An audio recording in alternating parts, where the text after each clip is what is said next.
bonsoir. Thank you for welcoming me in Delhi, the most chaotic city I've been in my whole life, to be honest with you. But I concluded after 3 days of being here that it's actually organized chaos. So I feel very safe with my driver in the car. So Hanwang asked me to come over from Paris to talk to you about the future of workplace. And it's a topic which I've been covering for many years. I'm a very curious person, so I read a lot, and every day I come across all sorts of new trends, some emerging, some absolutely scary one. And it's really interesting to combine the trends together and try to imagine, to project yourself in the future and try to, as I call it, imagineering the future of CRE and especially the future of workplace.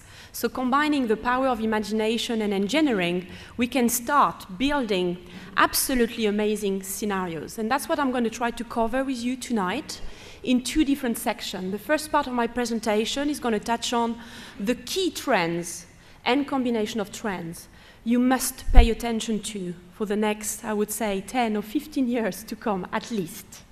And in the second part of the presentation, I'm going to present you the scenarios of a workplace which we have imagined with the TED community in Sydney, which is pushing it even a little bit further because we didn't give them any limits to how far they could imagine building a workplace on Mars. Okay, so that's an interesting concept.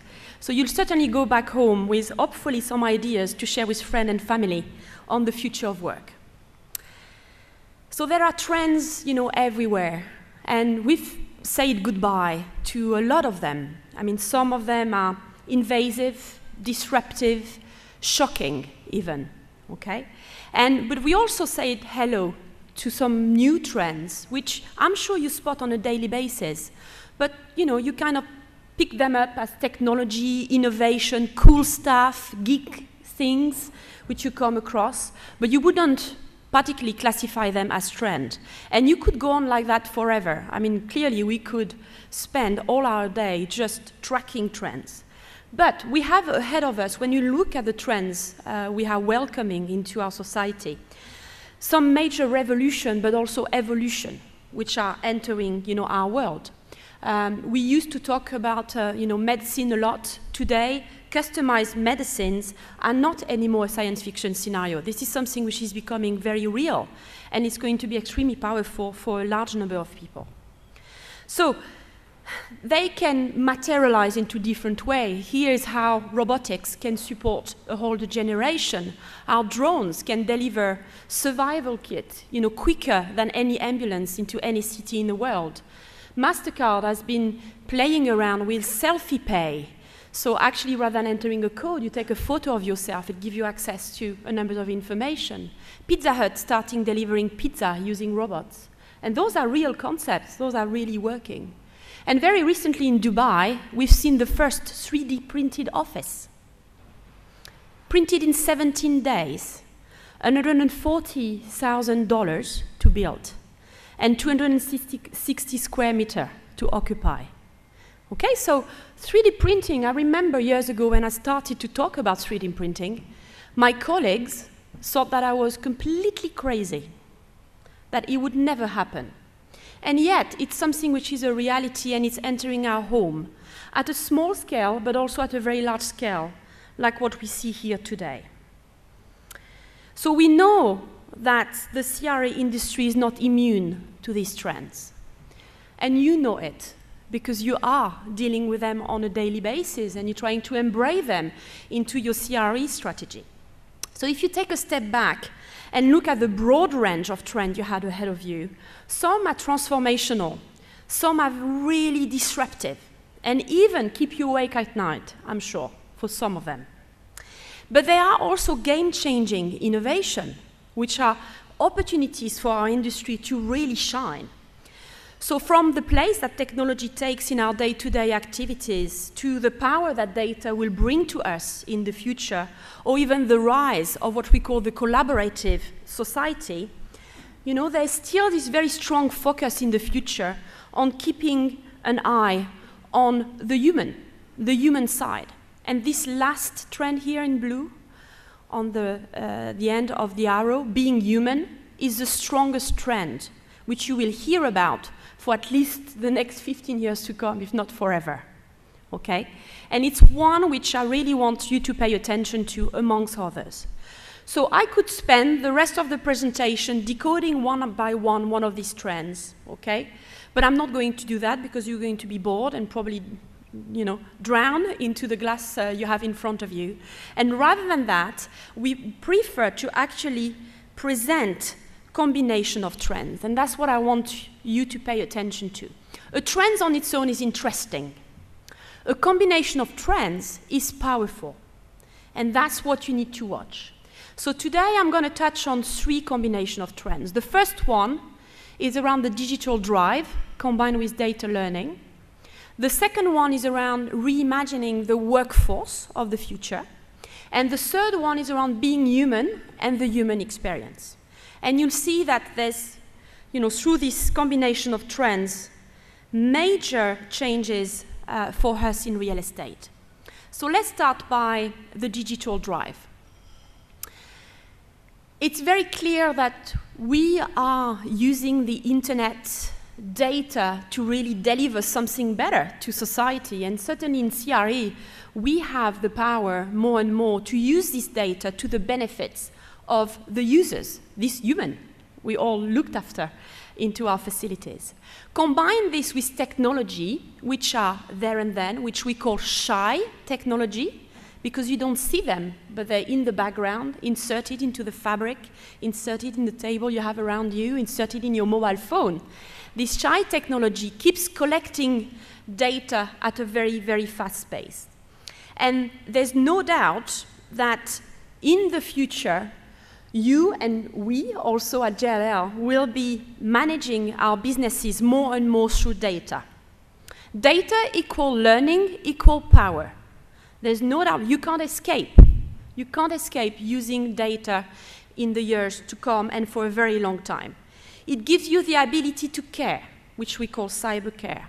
It also gives you the ability to collect data through this invisible technology in real time at a very high frequency through this shy technology. And it also enables you to capture the right data, a rich level of data and insight constantly throughout your business. And that's what makes data and algorithmic business so powerful.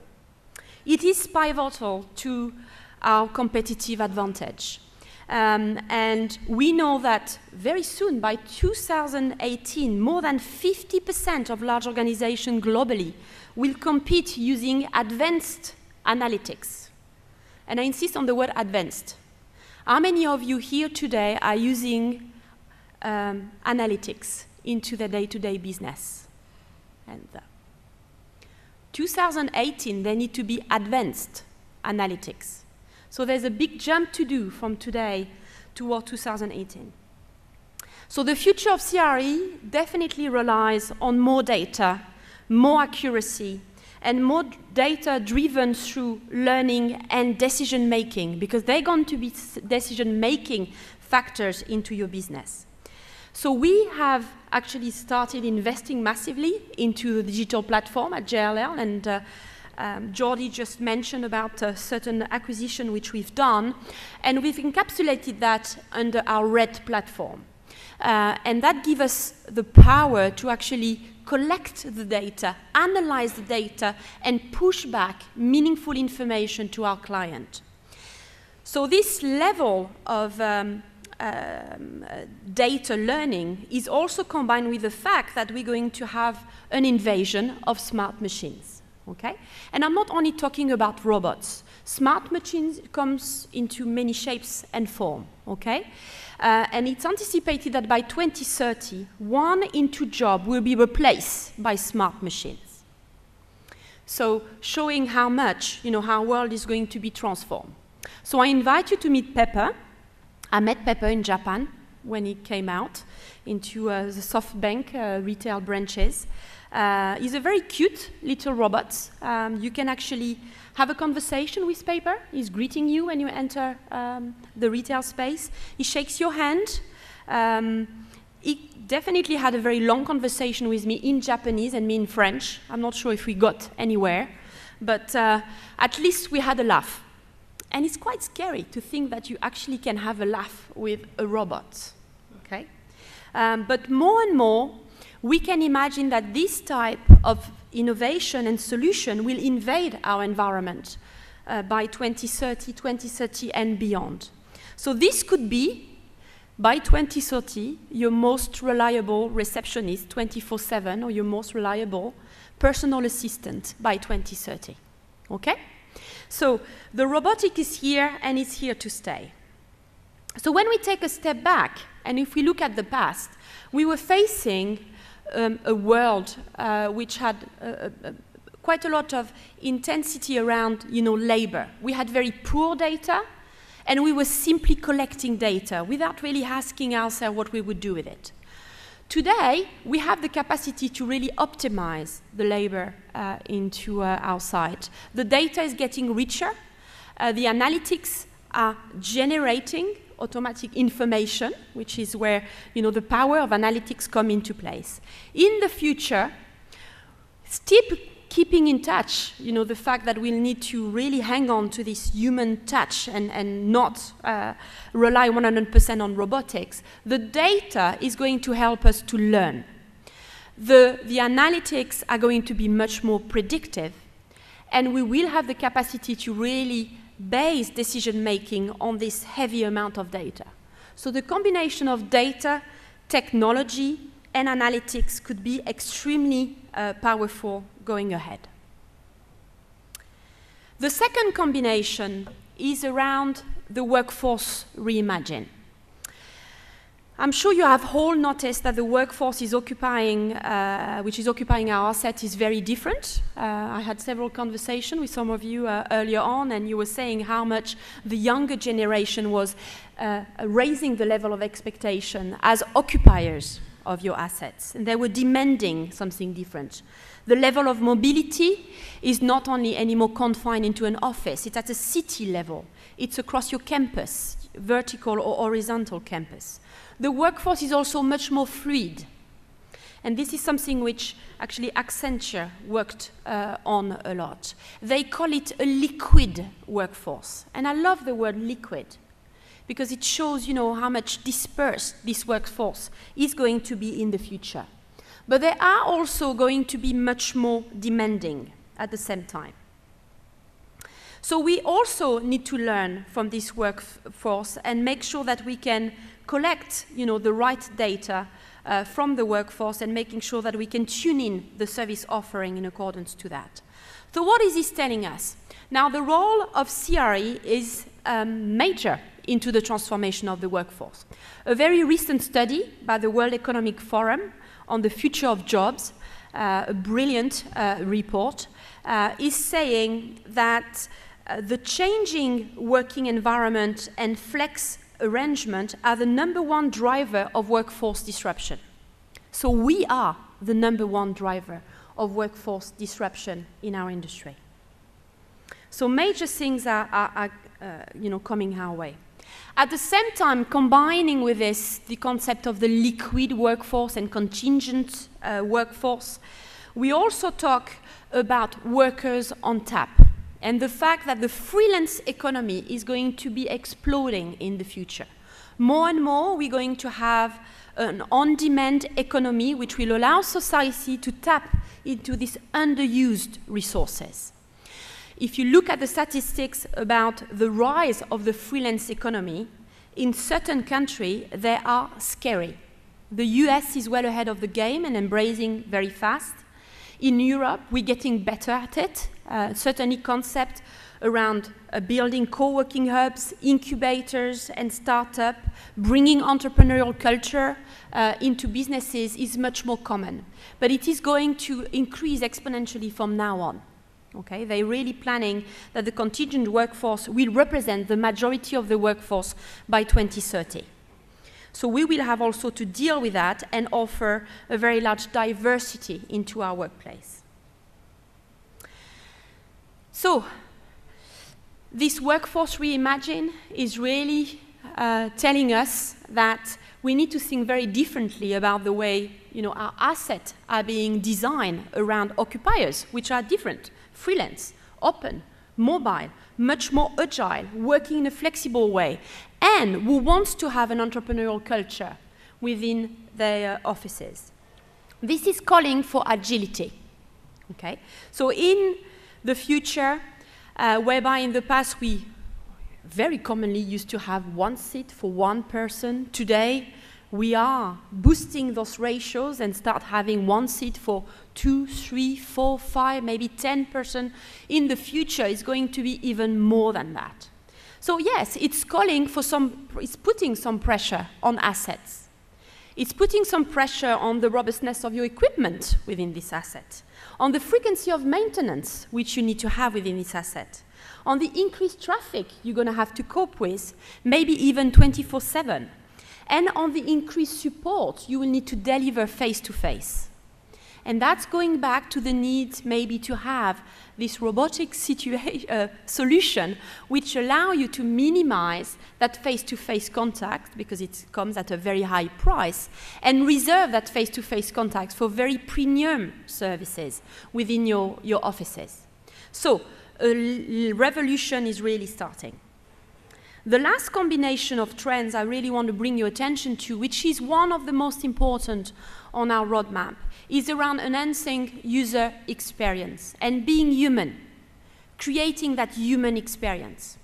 I don't know how many of you have heard about being human before. Very few. You will keep seeing it and hear much more about it. It's about bringing well-being and addressing well-being into your asset. It's about putting social good as a priority also within your business. And it's about having design which is human-centered. And it's very complex when you think about it. It's a lot of things to actually deliver, which may appear very secondary for a majority of businesses. And yet, putting human at the center of the solution will be a key priority in the future, and probably the most important you need to keep in mind. I'm sure, well, let me rephrase that. I hope you all heard about the Dell standard from Delos. Who has not heard of the Dell standard? Still some. Okay, guys, you need to Google it tonight and read it. Because this is a very important new standard. And the Dell standard is really expressing very well what we mean when we talk about well-being and being human, when we think about assets. We are entering a partnership with Delos to actually also offer the Dell standards to our clients. It's about addressing air quality, water, nourishment, the impact of light on human being, fitness, comfort, mindfulness, but also healing. It's a brilliant, brilliant way of decoding how much our asset, what we design, what we build, what we operate, has an impact on human being. I strongly encourage you, to look at it.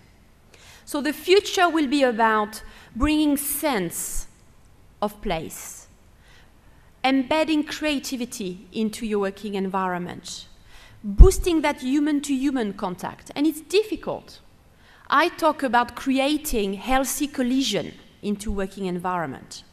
In the past we used to talk about serendipity and leave it to hazard, so people will actually bump into each other, into corridors. Forget it. You're lucky if it happens on a regular basis. But if you provoke collision, then it becomes really interesting, okay?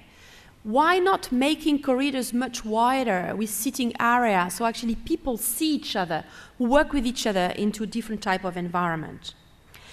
And the workplace of the future is also about health and well-being. Don't neglect that. One of the studies we're going to publish in January is really, really highlighting that issue around health and well-being, especially in India.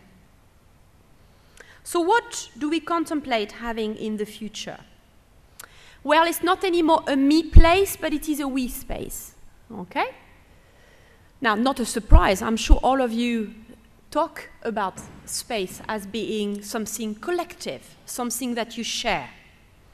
In the past, very commonly, 80% of your space was dedicated to individual, 20% to collaboration. Today, we're still lucky if the majority of our clients actually have a 50-50% split. It's still quite tough to actually reach that ratio. But in the future, it's going to be 80% of your space dedicated towards collaborative activities. 80%. And even in the most longest future, I would say, you would never turn up to the office to work on your own in front of a computer, if computers do exist by then, by the way. So we are contemplating a future where a large majority of the space will be shared, focused on collaboration, dedicating to well-being and health, open to outsiders, co-workers, entrepreneurs, and a space which is designed to nurture talents, especially through incubators, design lab, fab labs. Okay? So really a community environment. So more and more we are moving from asset to human experience. And as occupiers, investors, or owners, you really need to pay attention to the transformational trends our industry is facing and how significant they can be in your approach to design, build, and operate your assets. Extremely important. And those are only the big three pool of trends you need to look at. But we wanted to push it a little bit further. We wanted to make sure that we could look at the future with fascinating eyes, especially giving the group of individuals we involve into this process absolutely no limit and no boundaries. They could imagine whatever they wanted. They spend a day and a half together creating a future vision of the future of work, and we sent them to Mars. Okay? We wanted them to actually set up that new office environment on Mars. The reason for that is that nobody has been there, nobody knows what it looks like, more or less. So it's like a blank canvas outside of anywhere with absolutely no connection to our today's world. They came up with 100 ideas which were collected, analyzed, and classified to create one scenario. The results, as you will see, are really thought-provoking, exciting, and some of them are even extreme and scary at the same time. We challenged them to understand how we could enable the future workforce to thrive in their future-built environment by exploring how their daily habits might vary in the future world of 2050. So we pushed again the boundaries really far. The teams generated a lot of ideas.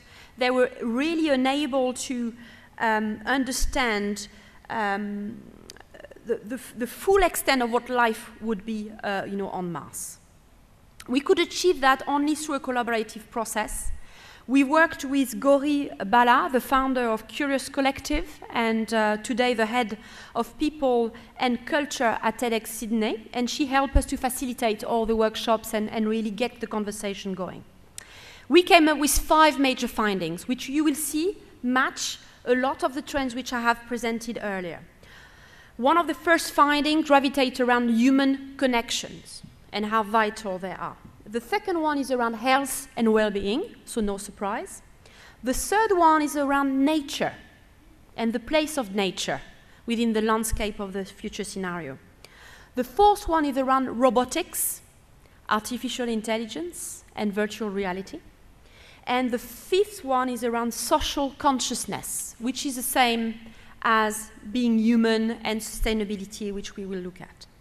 So let's look at what came out of this.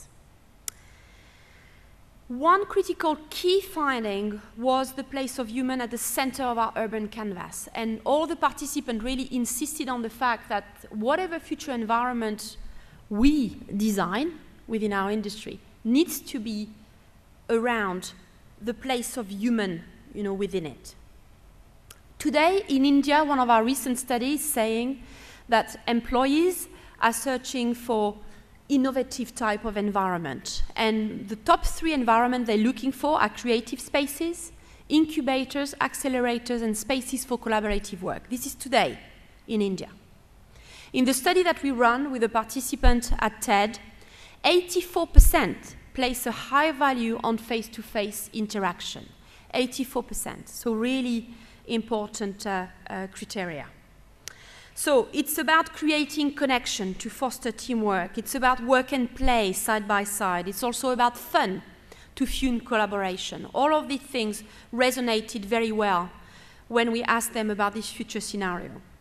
So we asked them to actually think about the type of city they needed to, we needed to imagine, the type of building they would like to evolve in, the type of workplace they'd like to have, and finally the human aspect, the human connection. So around the cities, they talk about created public spaces, robot-free public spaces, recreational spaces. So all of that is really tied around the community life. Building evolve around nature paths, child-friendly, vertical connection, and mixed use. Workplace will be focused on working amongst professionals, which they call pro-working. They also talk about liquid spaces, so a very high level of agility also to actually get people to talk to each other. And around human, they talk about connectors of communities to foster creativity and art, community interaction and cohabitation. So that human connection is extremely present into the future scenarios.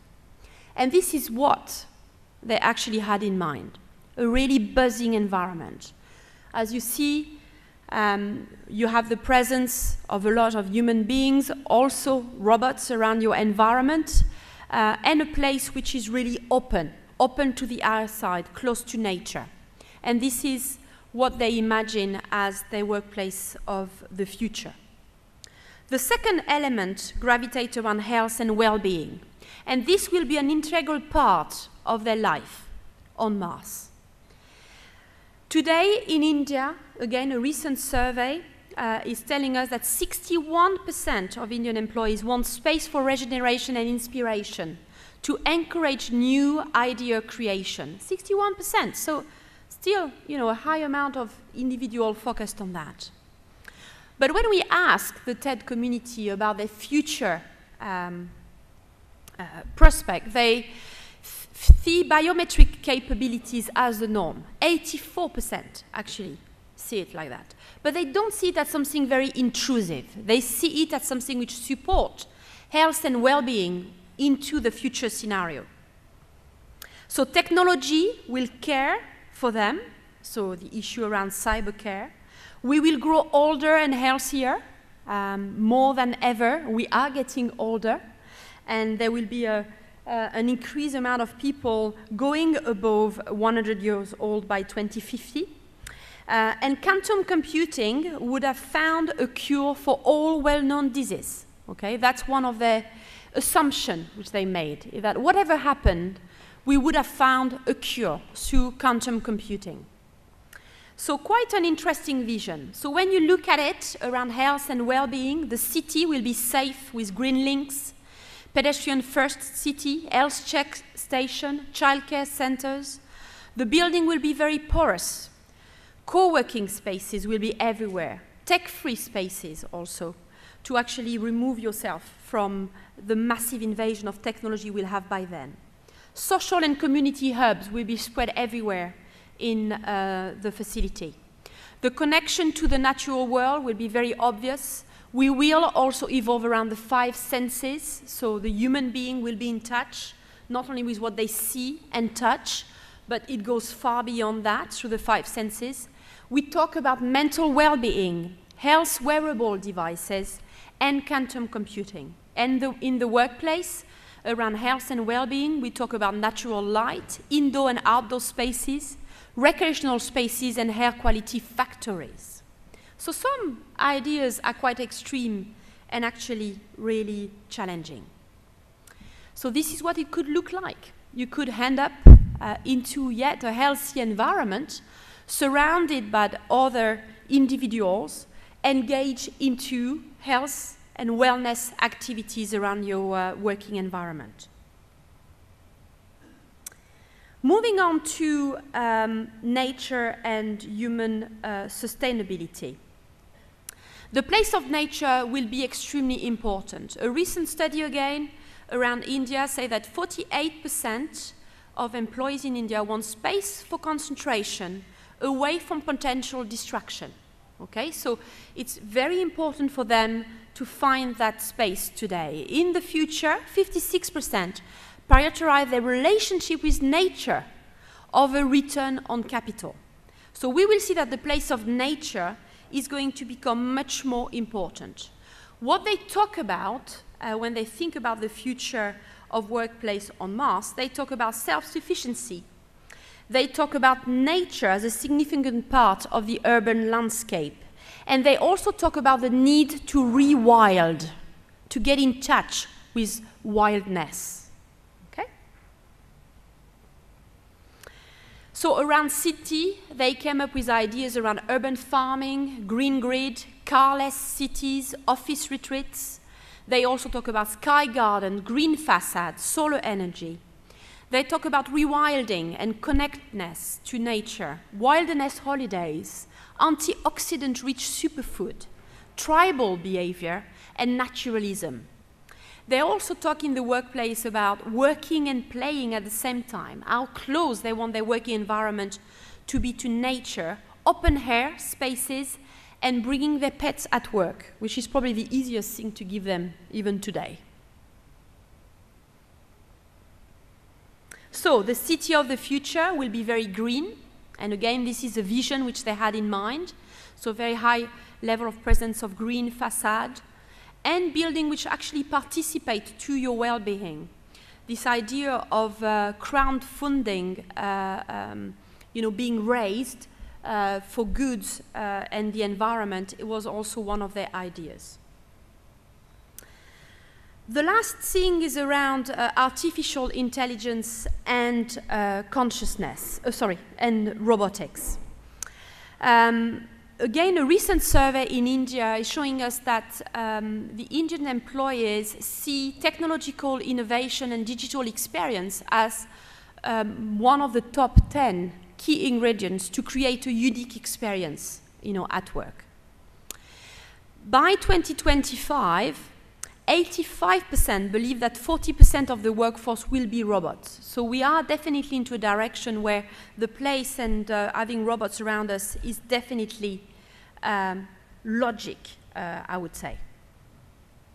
So when we imagine the city, we envisage a city around power charging station, robots, express lane highways, human-only zones.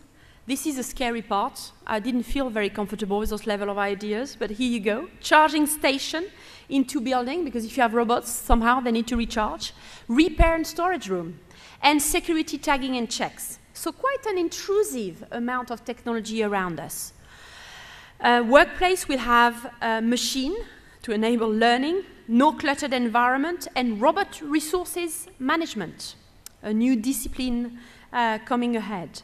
Around human, we think about automation of tactical activities, and that's where the robots contribute to your day-to-day life.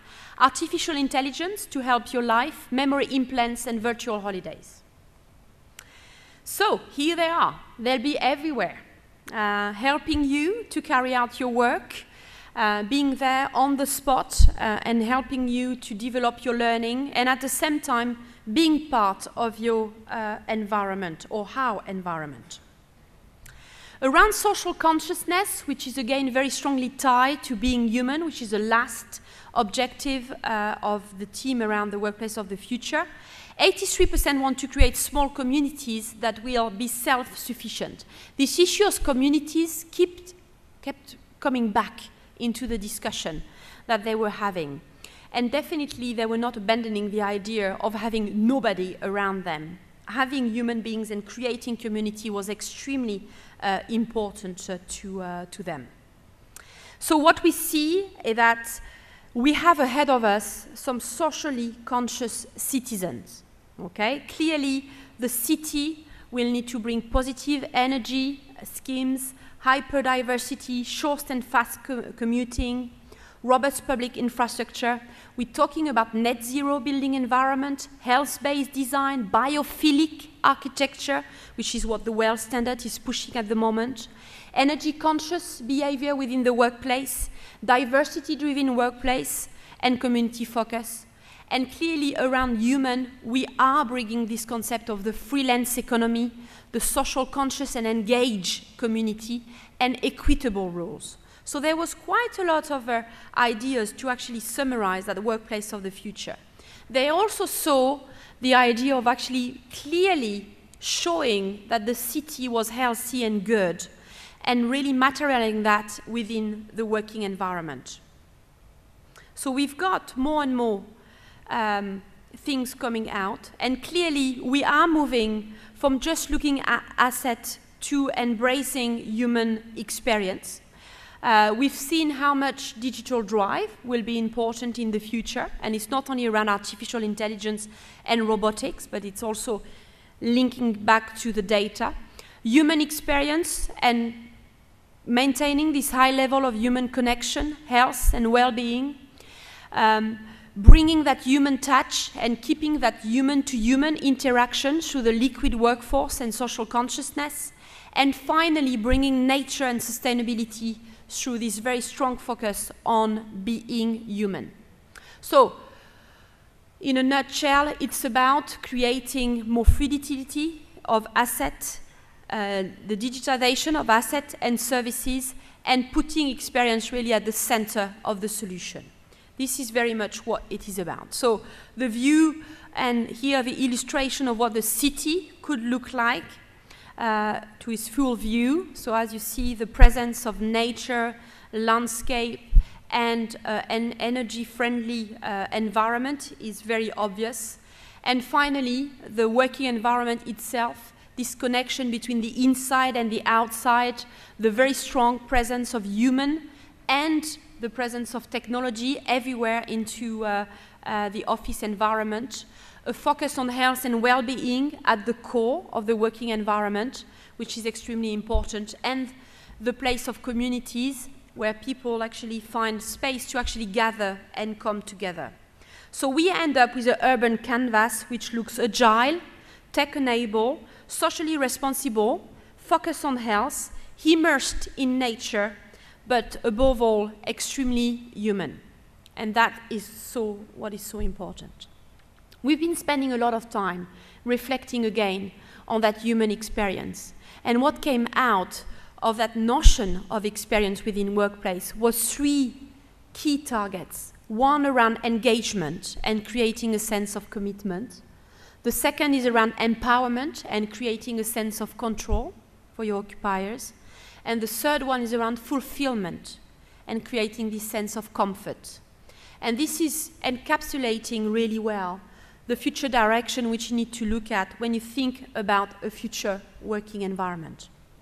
So we will be publishing a specific study just on that human experience study in January, and we'll have a chance to actually share it with all of you then. And it goes into a great amount of details, especially for the Indian country, which is one of the countries we focused on. So the future is exciting.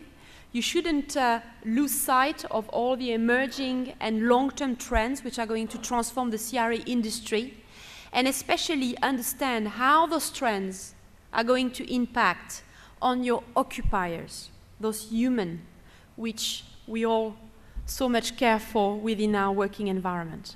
Thank you very much, and I'm happy to take any Q&A you may have. Good. So who was actually scared by what they saw? 1 out of 5. You were? Why? What was the scariest part? Too much. Yeah, a lot. 100 ideas to summarize in one illustration is actually really, really strong. And we didn't show you everything. But yes, some ideas were actually completely out of edge. But here you go. That's the process of it. Who feels very excited by a scenario like that? And if you project yourself into the long-term future, why is it exciting? Do you want to comment on it? Yes?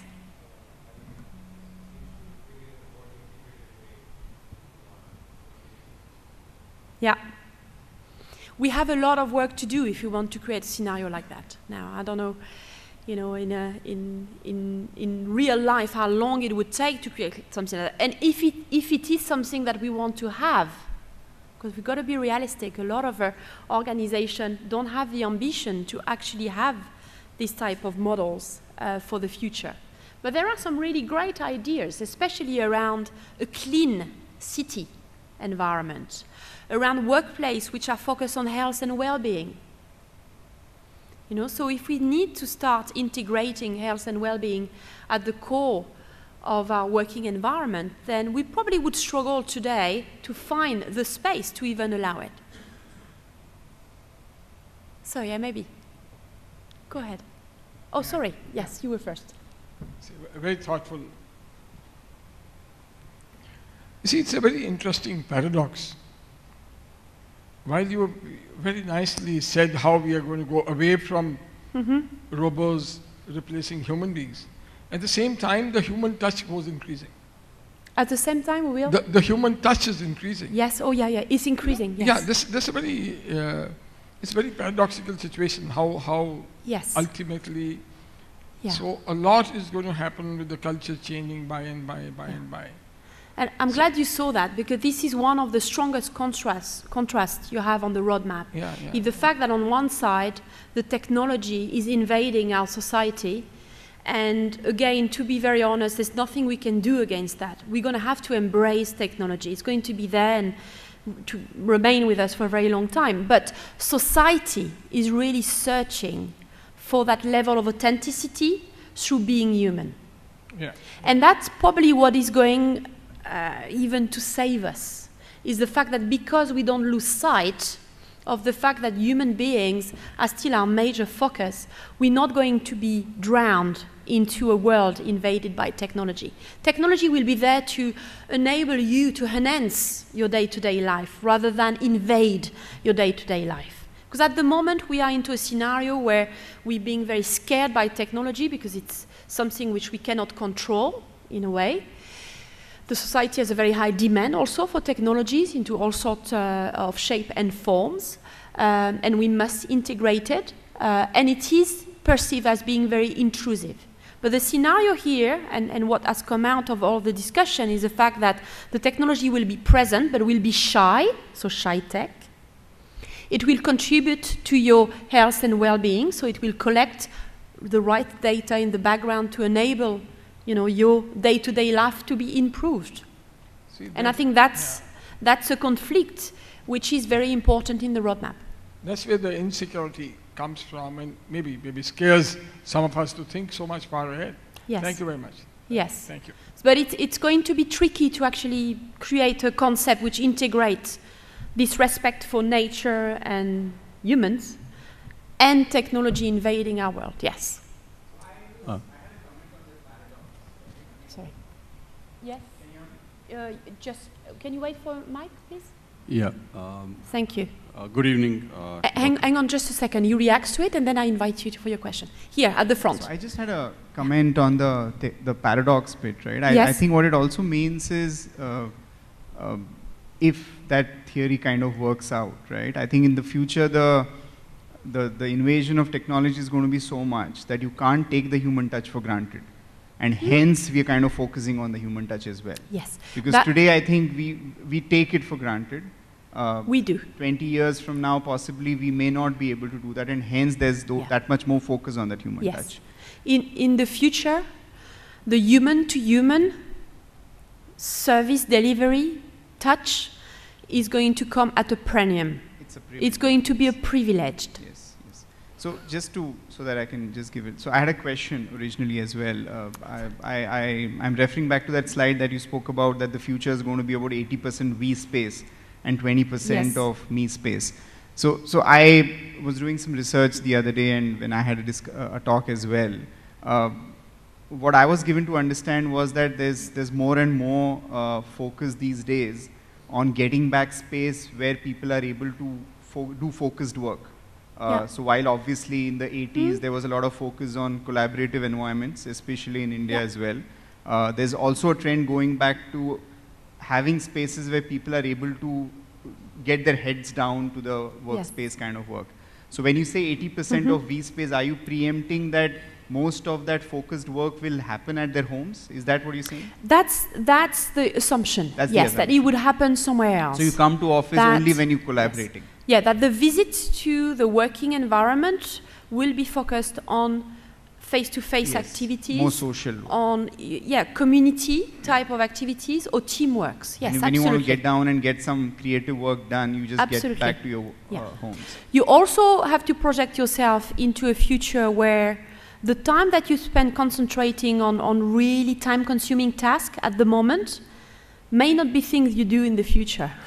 Because they will be automated through mainly data analytics. So that's where, the time that you have to actually spend with a team is going to increase, in a logic way. Again, it's about imagining how quantum computing, data analytics, data learning is going to really change the necessity for us to be in front of a screen and work on an Excel file for 3 or 4 hours. If you didn't have to do that, wow, that would be fantastic. Sure. Thank you. Thank you. Sir. Yeah, hi, good evening, and Dr. Mori. I'm Ravi from EY. Welcome to Delhi. Generally, we are not so chaotic. This happened to be one of the most chaotic days because of rains and maybe the timing of traffic. Generally, we are organized. A couple of things I have that I want to share. I was also looking, so we do mega trends in EY and we have a lot of data points around that. Very good work. So we also know that, and these reports say that in 1950, that's a global report, and India could be even lower in that data points. So it says that in 1950, the rural population was about 70%. And by 100 years, which is 2050, it will be 180 degree on the other side. Now, when that happens, we as a country, we are overpopulated. We all know it. And our cost of operation is 1/5, 1/6 of the Western world. So, as a country, this is a dilemma when I can do, and our intelligence is equal, better, or maybe improving. So why, as a country, we don't get a chance to perform, deliver, and prove, and grow, and become wealthy as well? So why so much of technology focus by Western world, killing developing countries like India and the skill sets there? And I'm also sure that most of this would be done by Indians themselves, because the kind of wave which is happening, moving to Silicon Valley and creating these new, products, softwares, and so on, and AI and robotics, I'm sure it's Asian countries again. Yes. Yeah, very good comments. One of the things that worry me is that the population at the pace it is growing today, and by 2050, I'm sure we'll be on this planet 35% more populated. So by default, I assume that will be better connected, because in a city like Delhi, imagine how much more people will be living. So I'm shoulder to shoulder, I'm connected with people. So what is the challenge? I mean, I want to bring the other side of the argument to the table. Yes, You're very lucky in India that you have this fantastic government program to build the 100 smart cities in the world. Which that's the program you're part of. Oh, excellent. I was reading about it. And, to really actually raise the innovation across, cities, for 100 cities in India. So, should... and EY is also participating with government on a lot of these smart cities that we talk about. And like good companies, Cisco's of the world or Google's of the world, they bring these products and use them in their campuses first before they launch it. So we are also doing some of those within EY before we go to our clients and advise them on the consulting advisory services. But I personally feel that you know, with virtualization and technology, there is a need to balance. Overdoing of technology is also not healthy, and overdoing of physical connect or human connect may not also be healthy with so much of viruses and so on, and diseases that are happening. Yeah. But all the thoughts that you have shared are giving a lot of business models and opportunities in future to create some more businesses. Typically, just to give you an example, I think if we talk of digitization, if we talk of virtualization, if we talk of environment-friendly technologies, etc., very soon, maybe in 10 years, 15 years down the line, you would find emerging businesses successful, which are becoming your, charging points for your transport operations. Yes. And companies like, I think Tesla, so on, are also looking at India, where, our roads are full of traffic. And let me tell you, 95% of population don't own car in this country. Yeah, That's the situation we are in. So there are a lot of opportunities on the upside. And in emerging markets, I'm sure, we all will have, business models which will be successful and can be a story for Western world, to replicate, and learnings that can be shared. These are some of the thoughts, maybe paradigm shift from what you are saying versus what we feel on this side of the country and the table.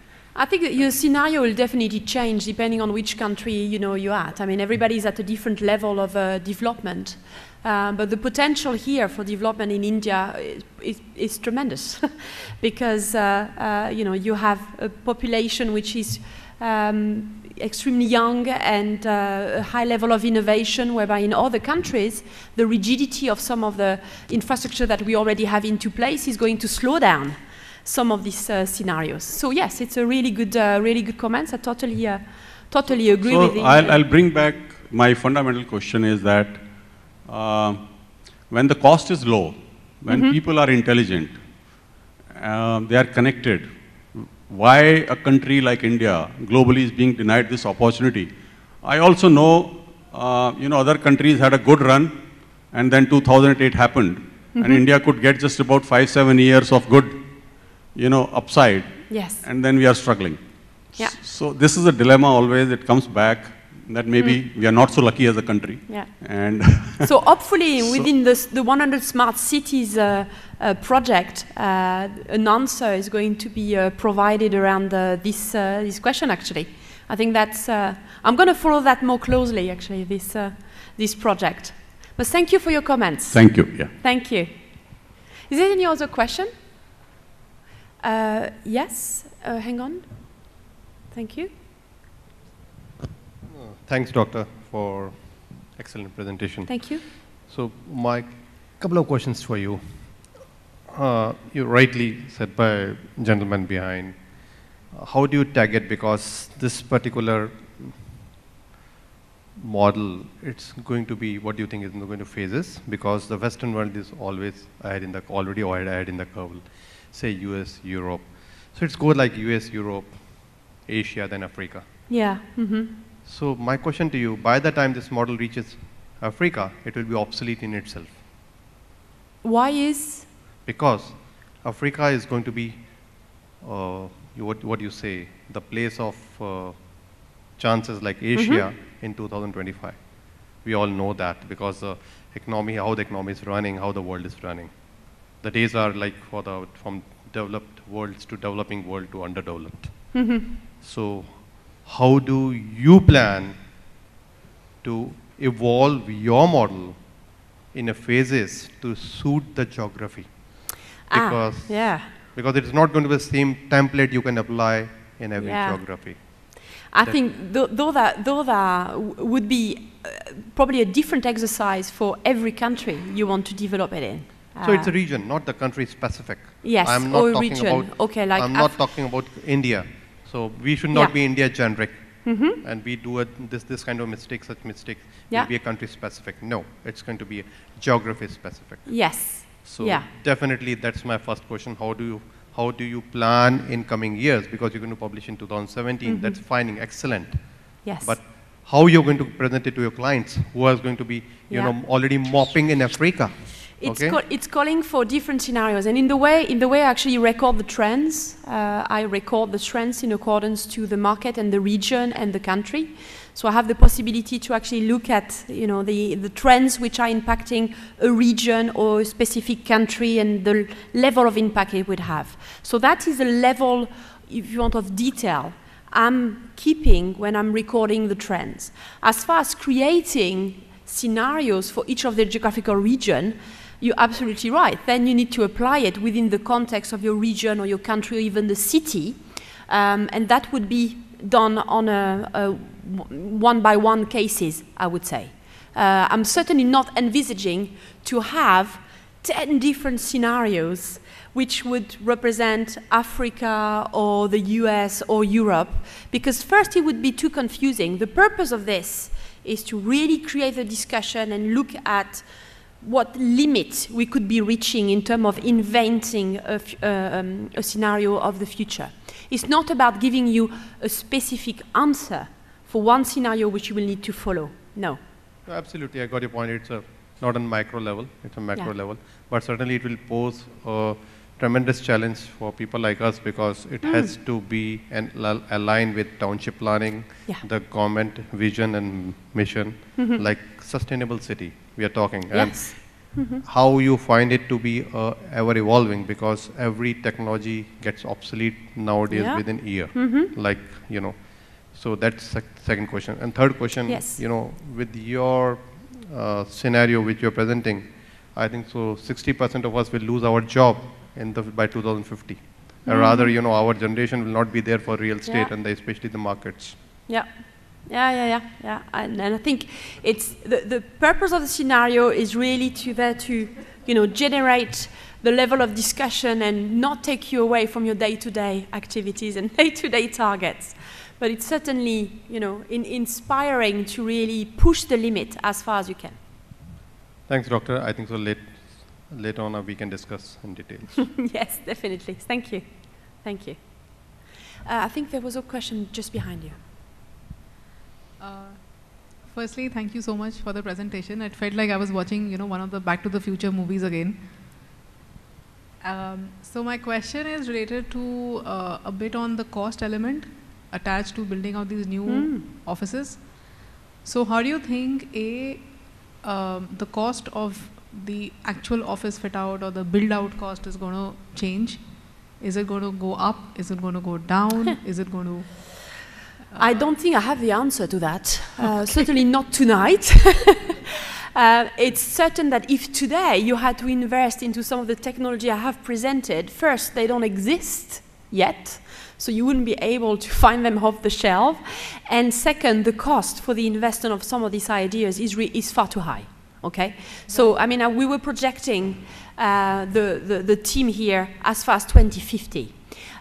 So you know, if you take into account the fact that technology is getting cheaper by the day, at least the most common technology we have around us, we can assume that this is a type of technology which is going to be very common and the norm by 2050. Okay, but again, I can't give you an answer. No, no, absolutely not. Not even in terms of size. My next question was going to be related to technology only, which was that today when we are, you know, sort of budgeting to build out new offices, technology contributes to about 20% of our, you know, office fit out. Tomorrow, how do you think the percentage is going to change? Is it going to, you know, it's 20, 80, do you think it's going to be more like 50, 50 or, you know, 40, 60? I'm a strong believer that if today you don't have a split of 50-50 in your assets, you're already in trouble. Okay, so I am more for like pushing forward to get at least 50% of your space dedicated towards collaboration, because this is, you know, if you look at the way the workforce is working at the moment, this is certainly what you've got. The study we're going to publish in January is actually nearly a 50-50 split for most of the countries. Okay, so. We are, and that's a study across 8,000 employees worldwide, so you know it's very reliable. And the benchmark is showing us that the 50-50 scenario is what is happening today. So I would say it's time to actually get the working environment aligned to this type of benchmark if you want in the future to meet benchmark like I have presenting the 80-20 split, which is really high. And there are cases of businesses who are already at 80-20, yeah? It's not a science fiction scenario, it's just a minority of companies who are already pushing forward collaborative environment into their workplaces, yeah. Thank you. Okay, thank you. There's probably one last question because Anurag is standing up. He's going to shout at me. So last question. So thank you very much. Firstly, a great perspective. What I wanted to get from you is your comments on, you showed the whole map in terms of the regions or the countries that you're doing this study and publishing this paper. So on that note, I just want to ask, because a lot of countries were in the developing markets, some on a mature market, some kind of pretty much ahead of the cycle on the real estate. And where I wanted to get your thoughts is basically the readiness of the real estate value chain, right, from design, architecture, delivery, transaction, developer, FM, project, all of it in terms of, so from each of these markets, how do you think as a real estate fraternity, the readiness is across?